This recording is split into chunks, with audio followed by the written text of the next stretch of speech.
Guión completo. Día de la Mujer 2026, huelgas masivas y la verdad sobre la brecha salarial. 23 países paralizados. El 8 de marzo de 2026, más de 12 millones de mujeres dejaron de trabajar al mismo tiempo. No fue un día festivo. Fue una protesta masiva coordinada que dejó oficinas vacías, escuelas cerradas, hospitales operando con personal mínimo. En Argentina, 500.000 de personas llenaron Plaza de Mayo. En Ciudad de México, otra multitud igual bloqueó el Paseo de la Reforma. En Santiago de Chile, las calles del centro desaparecieron bajo un mar de pañuelos verdes y morados. El motivo, un número que lleva décadas sin moverse lo suficiente. En América Latina, las mujeres ganan en promedio 28% menos que los hombres por hacer el mismo trabajo. 28%. Eso significa que si un hombre cobra $1,000 al mes, una mujer en el mismo puesto, con la misma experiencia, cobra 720. Y lo que más rabia da, en Europa, esa brecha es del 15%. Entonces, la pregunta que nadie te ha explicado con claridad es esta. ¿Por qué en pleno 2026, cuando tenemos leyes de igualdad salarial en casi todos nuestros países, cuando hay más mujeres graduadas de universidad que hombres, cuando llevamos décadas hablando de este tema, por qué la brecha salarial en América Latina sigue siendo el doble de grande que en otras regiones? Y más importante todavía, ¿qué está pasando realmente detrás de esos números? Porque te van a decir que es por las carreras que eligen las mujeres, o por las horas que trabajan, o por la maternidad. Y todo eso tiene algo de verdad, pero cuando miras los datos reales, completos, la historia que cuentan es muy diferente. En los próximos minutos voy a mostrarte los números exactos, país por país, sector por sector. Y te voy a explicar por qué este problema no solo afecta a las mujeres, sino que literalmente nos está costando billones de dólares a todos. Prepárate, porque algunos datos te van a sorprender. Esta historia arranca oficialmente en 1975, cuando Naciones Unidas declaró el primer Día Internacional de la Mujer. En esa época, la brecha salarial promedio mundial era del 50%. Sí, las mujeres ganaban la mitad. En América Latina, la cosa era peor todavía. En algunos países llegaba al 60%. Durante los 80 y 90 hubo avances. Leyes de igualdad laboral, más mujeres entrando a las universidades, cuotas de género en algunos países. Para el año 2000, la brecha en nuestra región había bajado al 35%. Lento, pero bajaba. Después vino una década de progreso más acelerado. Entre 2005 y 2015, bajamos del 35 al 30%. Países como Uruguay y Costa Rica lideraron con políticas públicas agresivas. Todo indicaba que para 2025 estaríamos por debajo del 20%. Pero entonces pasó algo. Nos estancamos. Entre 2020 y 2023, por culpa de la pandemia, muchas mujeres salieron del mercado laboral y nunca regresaron. Los trabajos de cuidado, que siempre recayeron más en ellas, se multiplicaron. Para 2024, la brecha estaba otra vez en 29%. Y en 2026, apenas un punto abajo. 28%. Ese estancamiento, esa sensación de que por más que se habla nada cambia lo suficientemente rápido, fue lo que explotó el 8 de marzo de 2026. Ahora sí, Vamos a los números que nadie te muestra completos. La brecha salarial no es pareja en toda América Latina. En Paraguay es del 35%. Eso significa que una mujer paraguaya trabaja hasta mayo para ganar lo que un hombre ganó en enero, febrero, marzo y abril, 5 meses de diferencia. En México la brecha es del 31%, en Perú 29%, en Brasil 27%, en Argentina 26%. Los mejores de la región son Costa Rica con 18% y Uruguay con 19%. Pero incluso ellos están por encima del promedio europeo. Aquí viene un dato que te va a volar la cabeza. Esa brecha cambia radicalmente según el sector. En tecnología, donde escuchas todo el tiempo que faltan mujeres, la brecha es del 22%. No está bien, pero no es lo peor. En el sector de limpieza y servicios domésticos, donde la mayoría son mujeres, la brecha llega al 40%. ¿Cómo puede ser que en un sector dominado por mujeres, ganen 40% menos, porque las pocas posiciones de supervisión y gerencia las ocupan hombres. Ahora traduce eso a plata real. La desigualdad salarial le cuesta a América Latina $180.000 millones al año.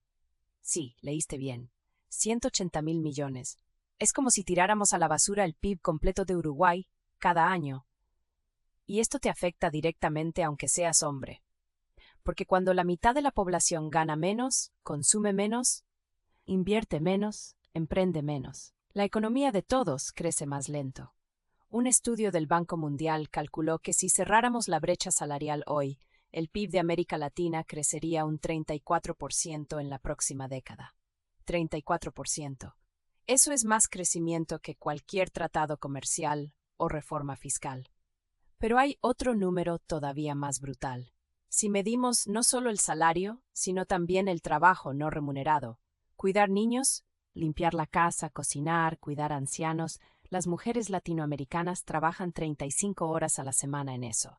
Los hombres 15. 20 horas de diferencia. Cada semana. Bien, pero ¿por qué existe esta brecha? Te voy a explicar las 3 causas principales, de manera que cualquiera lo entienda. Primera causa. Segregación laboral. Imagínate que el mercado laboral es como un edificio de departamentos.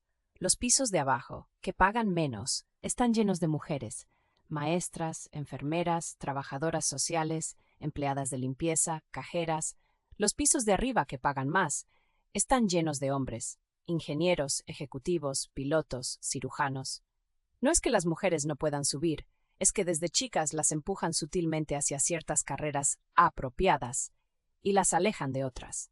Y cuando una mujer sí llega a un sector dominado por hombres, descubre que ese sector ya tiene cultura, horarios y reglas pensadas por y para hombres, reuniones a las 7 de la noche cuando hay que recoger a los niños, viajes de negocios constantes, cultura de oficina que significa quedarte hasta tarde aunque no haya nada urgente. Segunda causa, la brecha de cuidados. Piensa en esto como 2 trabajos simultáneos. El hombre hace 1, su empleo formal. La mujer hace 2, su empleo formal más todo el trabajo de cuidado en casa. Cuando llega un hijo, el hombre puede seguir dedicando las mismas horas a su carrera, la mujer tiene que elegir. O reduce horas laborales, o paga por ayuda, que sale de su salario, o se mata trabajando el doble. Entonces las empresas, aunque nunca lo digan en voz alta, saben esto. Y cuando tienen que elegir entre promover a un hombre de 30 años o a una mujer de 30 años con las mismas capacidades, piensan, ella tal vez se embarace, pedirá licencia, trabajará menos horas. Y eligen al hombre, no por machismo activo, sino por simple cálculo económico egoísta. Tercera causa, el techo de cristal. Solo el 8% de las grandes empresas en América Latina tienen una mujer como CEO. 8%. Y esas posiciones ejecutivas son las que más pagan. Entonces, aunque haya muchas mujeres en niveles de entrada y mandos medios, cuando llegas a la cúpula donde se gana el dinero real, casi no hay mujeres. ¿Y sabes qué hizo la pandemia? Aceleró todo esto en reversa. Millones de mujeres tuvieron que renunciar para cuidar niños que ya no iban a la escuela o ancianos vulnerables. Perdimos 5 años de avances en solo 2 años de COVID. Por eso la rabia acumulada que explotó en marzo de 2026. Ahora, ¿cómo se vivió esto específicamente en nuestros países? El 8 de marzo de 2026 no fue igual en todos lados. En México, la huelga se centró en el sector educativo y salud, donde el 80% del personal son mujeres. Miles de escuelas cerraron, los hospitales operaron con guardias mínimas. El gobierno de Ciudad de México perdió un estimado de 120 millones de pesos ese día, solo en actividad económica paralizada. En Argentina, las protestas tuvieron un tinte más político. Además de la brecha salarial, exigían reformas a la ley de cuotas y transparencia salarial obligatoria en todas las empresas de más de 50 empleados. La marcha en Buenos Aires fue la más grande desde 2018. Chile vivió algo distinto. La huelga fue liderada por trabajadoras de tecnología y finanzas, sectores tradicionalmente masculinos. Demostraron que incluso en las industrias modernas, la brecha existe. Varias startups importantes de Santiago tuvieron que cerrar operaciones ese día porque literalmente no tenían suficiente personal. En Colombia y Perú, el foco estuvo en las zonas rurales.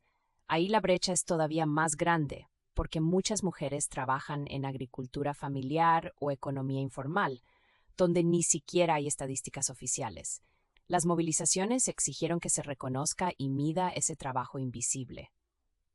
Brasil fue caso especial. Aunque la huelga fue masiva en São Paulo y Río, lo más impactante pasó en el sector doméstico. Millones de empleadas domésticas, la categoría laboral más grande de mujeres en Brasil, exigieron equiparación salarial con otros sectores formales. Y aquí está el dato clave. Estos movimientos no nacieron de la nada.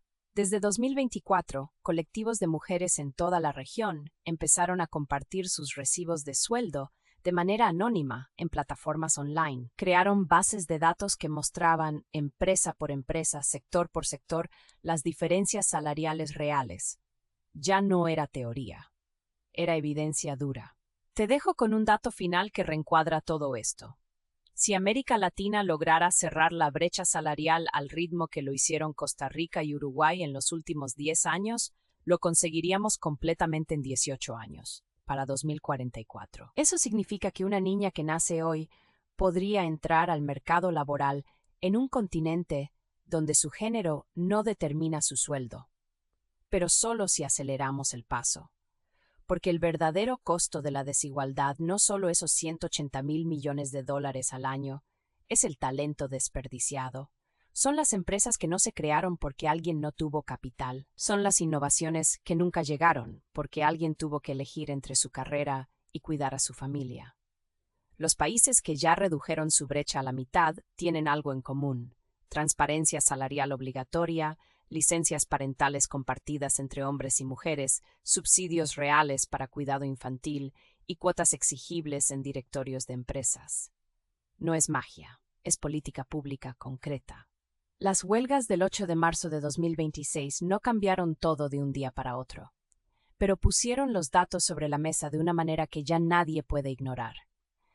Ahora depende de todos, mujeres, hombres, empresas, gobiernos, decidir si queremos seguir perdiendo ese 34% de crecimiento potencial o si finalmente vamos a hacer algo al respecto. Si este video te abrió los ojos con datos que no conocías, compártelo, porque el primer paso para resolver un problema es entender exactamente qué tan grande es. Palavras totales 1000 mentes